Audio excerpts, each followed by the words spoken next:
Alamin nga natin ang latest sa Senado. Ano ang latest sa Senado? Ang latest sa Sister El? Senado, mas mahigpit na seguridad sa mga papasok ng Senado ipatutupad ayon sa bagong chief ng USAA na si retired General Mau Aplasca. Alamin natin ang detalye mula kay RH28, Raymond Adpaz. Laki Raymond. Elaine, Mayor, nagpatupad ng mas maigpit na seguridad ang Senado sa lahat ng mga papasok ng mga empleyado at lalo na sa mga bisita. Ito ay dahil sa patuloy na pagkakanlong ni Senador Ronald Bato de la Rosa sa Senado.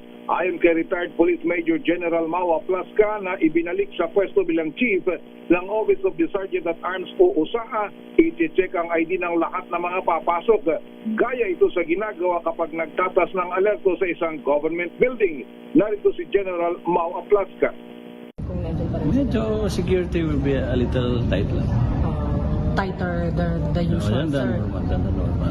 Paano yung tight? Medyo check ID, the usual stuff during elevated alert status. Kita sa mga pumapasok na mga sasakyan sa Senate main entrance ang pababantay ng mga Blue Guards, ganun din sa mga pasukan ng mga pedestrian. Dahil kagabi ay tiniyak na ng NBI kay Senate President Alan Peter Cayetano na walang arestuhan na mangyari. Ngunit sabi ni Cayetano, ngayong araw ay ibang araw at kung muling mag-coordinate ang NBI para pumasok at arestuhin si Senator Bato, ay hindi nila papayagan. Samantalang sa 6th floor ng Senate building kung saan pinaniwalang nagpalipas ng gabi si Senator Bato, ay nilagyan na ng harang at off-limits ito sa mga hindi taga-roon at bantay sarado ng mga tawa ng USAA.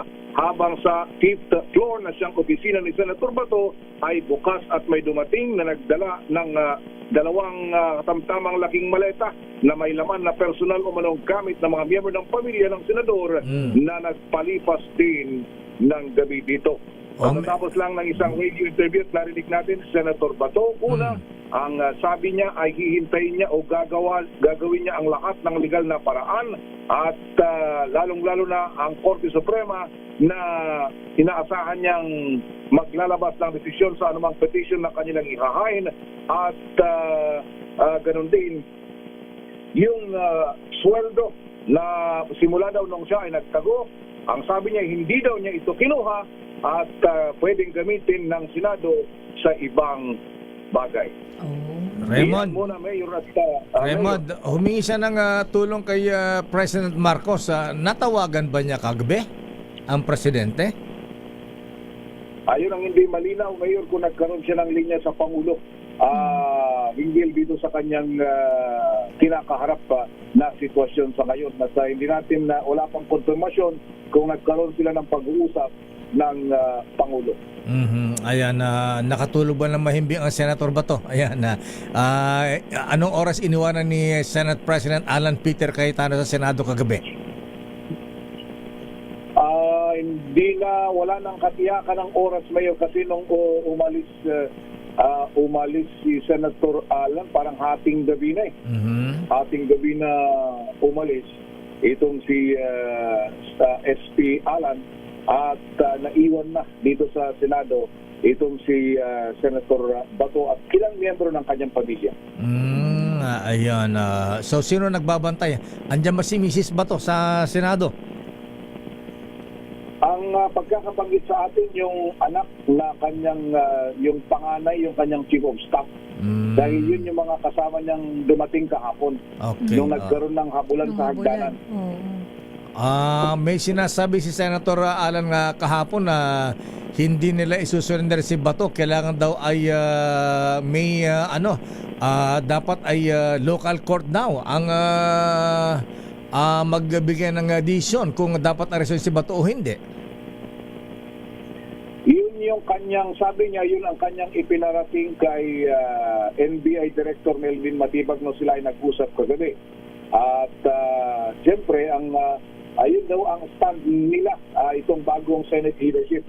Bagamat iba naman siyempre ang paniniwala ng mga taga-NBI, lalo na at yun nga yung pinag-uusapan dito ay di ba yung hindi daw pwedeng arestuhin ang isang senador o congressman habang nakasession ang Kongreso at Senado.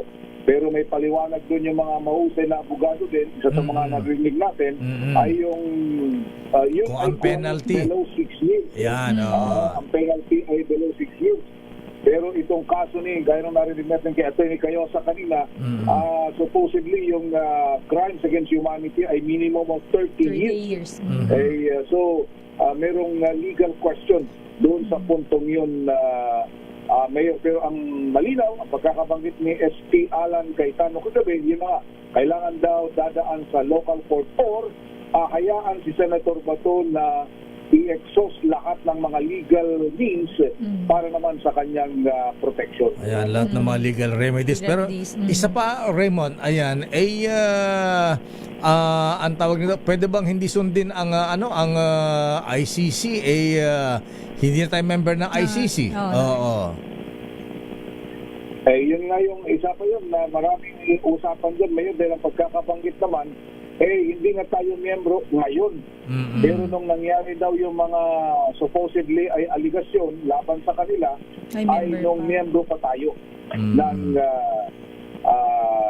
International Criminal Court, Mayor at Ilay.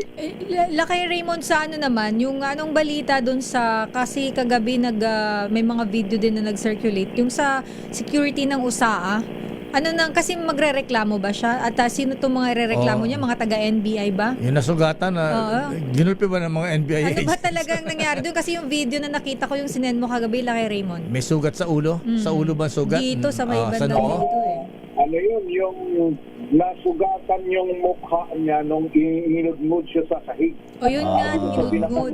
pinaka-main entrance, nakita ko yung nakadagan sa kanya, ang laking Kaya tao nga. ng NBA ng batang-bata. Sabi sa akin, abogado daw pala yun ng taga Operations Division. Yung isa sa mga kasama doon sa... Ang nangyari Black kasi belter daw eh. Bakit nginudngod, Lakay Raymond? Hindi kasi, Hinaharangan sila. From the Senate, mayroong contempt order supposedly.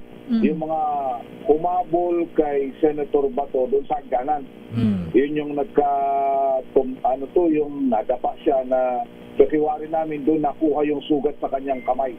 Nung tumumba siya doon sa muntik siyang masubsub doon sa hagdanan.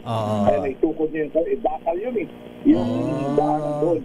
Kaya doon pinaniwalaan namin nakuha niya yung kanyang sugat sa kamay dahil binalikan namin yung video, yun ang kanyang naitukod. Kaya siguro sa puwersa, sa bilis niya, at siyempre medyo malaking tao din naman Senator Bato. Yun. But after that, itong NBA agents na ito, na-contempt sila. So dapat, di ba, under the rule of contempt, hindi ka pwedeng umalis. So pinigil sila dito sa baba. Pinalabas lahat ang mga empleyado ng Senado. At nung wala nang empleyado na lumalabas, sabi ni Atty. Ros Galicia, nakita ko dito nagsalita, sabi niya, paano yan? Wala namang harang, wala namang kaming, kasabay nila si dating Senator Trillanes na lumabas. Paglabas nila, parang yung doon sa dulo, doon ang hinarang nung USAA. Naharang na niya nung sa USAA. Ayun, nagkaroon ng balyahan at nasakal siya ng isang taga-NBA at ibinalibag niya doon sa baba.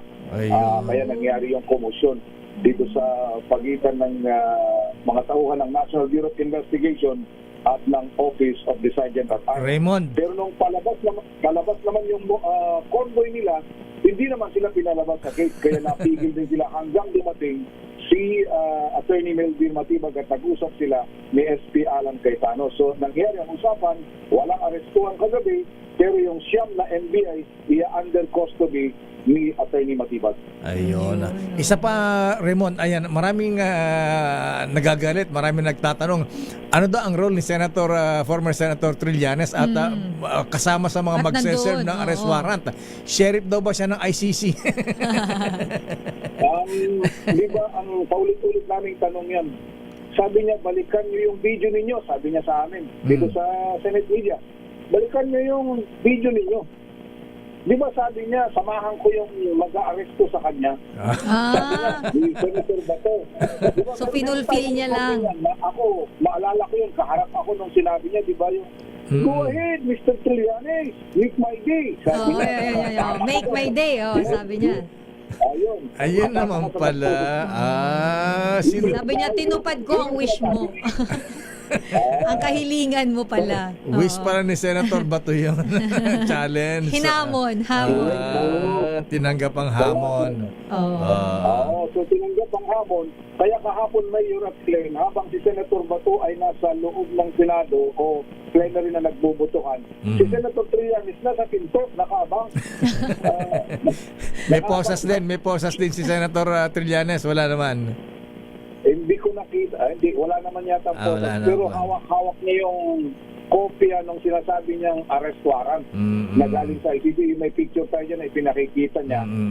Yun yung pagkakabanggit. Kaya nga tanong namin, ano bang papel mo? Tiga ICC ka ba? Hindi. Sabi niya, tinutupad ko lang yung wish ni Senator Bato na kasama daw ako sa mga aresto. Kaya ako nandito, sabi naman niya. Yun yung kanyang paliwanag.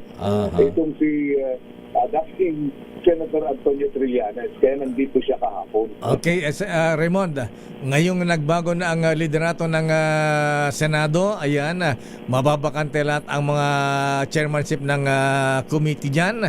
Ano ang mangyari sa Senate Blue Ribbon Committee? Alam natin na at Justice Committee, ibibigay ba ito kay Senator Rodante Marcoleta? Para bang hindi na yata tinatanong yun, Mayor. Given na yan, given na. Oo. Kasi talagang gusto naman niya, alam naman ng lahat dito na talagang gusto niya yung, lalo na yung Blue Ribbon, Mayor. Talagang, lalo na at wala pang, hindi pa natatapos yung investigation dyan sa Blue Ribbon Committee. Okay, isa na lang. Si Senator Bato de la Rosa, re-electionist ba sa 2028? Kare-re-elect lang niya. Kare-re-elect lang. Ito 2025. Kumbaga, ito yung kanyang pang-second term na ni Senator Bato. Okay. Okay nga Rod, maraming salamat Raymond mula sa... Teka muna, may mga nagrarally ba sa labas? Merong mga, yung kanina nung dumaan ako medyo maaga pa, kakaunti sila dahil nung kagabi, yun ang madami. Pero nung maghating gabi, sabi niya na nag-peace out din. Pero ngayong umaga, yun na nga, tinambakan man ng mga tawan ng CDM ng NCRPO, yung area dito sa main entrance.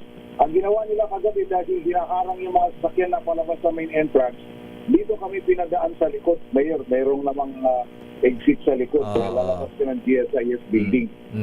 Kaya dito kami pinadaan.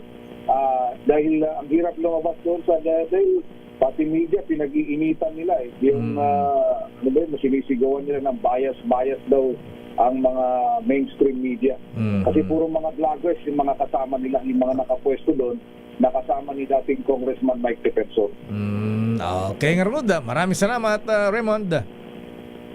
Antabayan na natin, Mayor, dahil maliban sa binapatayan natin itong magiging kaso ni Senator Bato, ay yun nga, kung iaakyat na ba ngayong araw yung articles of impeachment na galing dyan sa Kamara de Representantes na pinagbutuhan nila kahapon. Sabi naman, inassure naman ni Senate President Cayetano na magtatrabaho ang Senado kung ano ang nararapat.